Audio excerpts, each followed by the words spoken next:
करंदी येथे बैलगाडा शर्यतीवेळी बैलाच्या धडकेत तरुणाचा मृत्यू. शिरूर तालुक्यातील करंदी येथे आयोजित केलेल्या बैलगाडा शर्यतीवेळी बैल पकडण्यासाठी गेलेल्या प्रकाश महादू फटांगडे या 41 वर्षीय तरुणाचा बैलाच्या धडकेत मृत्यू झाला. करंदी येथे करंदी केसरी 2026 या नावानं बैलगाड्या शर्यतीचं आयोजन केलं होतं. शर्यत सुरू असताना कान्हूर मेसाई येथील दादाभाऊ पुंडे यांचा बैलगाडा अनियंत्रित झाला.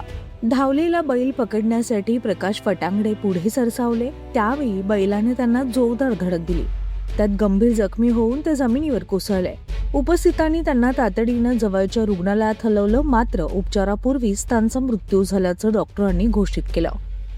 याबाबत त्यांचा भाऊ गोरक्ष महादू फटांगडे यांनी शिक्रापूर पोलीस ठाण्यामध्ये खबर दिली. पोलिसांनी अकस्मात मृत्यूची नोंद करून तपास सुरू केला.